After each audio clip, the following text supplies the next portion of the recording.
Okay, so we want to have some sense before we do a lot of work. Is this, absolutely convergent or conditionally convergent? And the key is to look at the degree of this. Okay, so we have n. If you factor out of n, you actually get n plus 3 over n squared.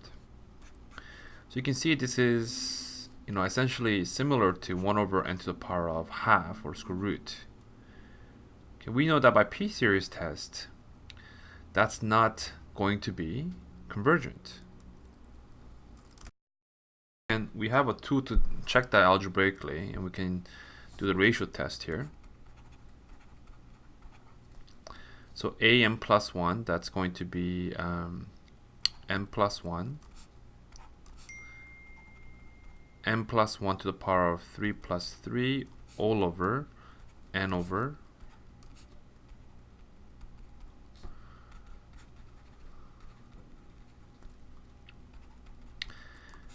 Okay, so you get this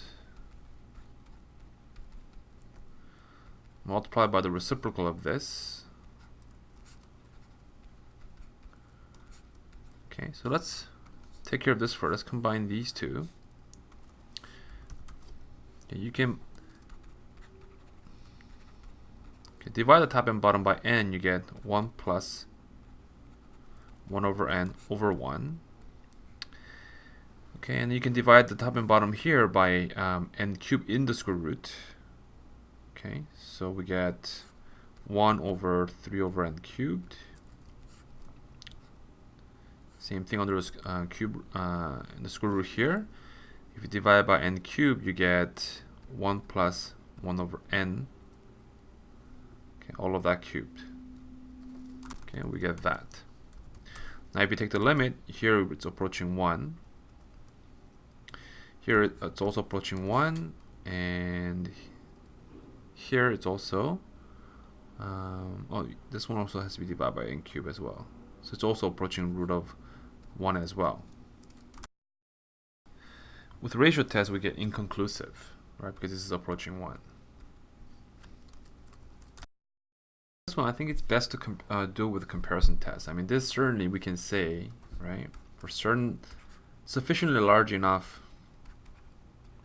n, this is larger than 1 over n. We know that this is going to be divergent, so is this. Okay, so it's definitely not absolutely convergent. Now we have to test for conditional convergence. Okay, so let's consider Tn.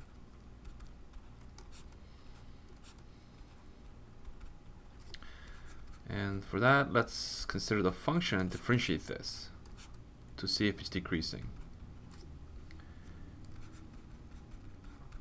So we get root of x cubed plus 3 minus, okay, and then x, you get half, well, half with a root of x cubed plus 3 times by 3x squared.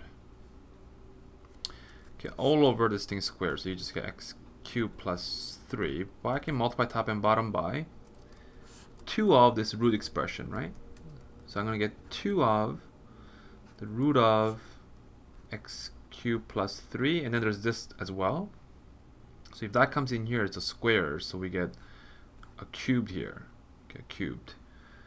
And on the top, we're going to get a 2x cubed plus 3 minus exactly just 3x squared, or 3x cubed.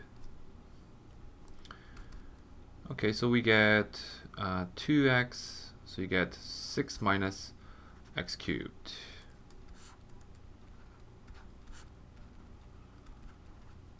Okay, so this expression is on the bottom is always positive. The question is, when is this negative? What's negative? When the numerator is negative. And this is a cubic function with root at y-intercept is 6. It looks like this. Right? We know the shape of this graph, so it's always negative. It's always going down. What I should have said there was, it's not always negative. It's positive here, but it's going to be negative for from a x value that's sufficiently large enough, which in this case is going to be a cubic root of 6. So beyond this point, it's all negative.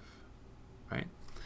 So that means we can say, right, Tn plus 1 is smaller than Tn, so it's decreasing function as long as n is larger than the cubic root of 6. Okay. Also, is it approaching? What is the limit approaching now? What is the limit of? Right.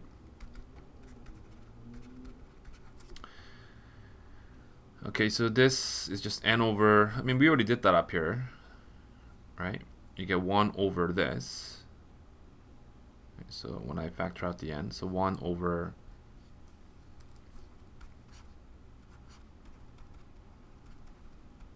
Okay, and clearly that's going to approach 0. That's going to approach a really large value.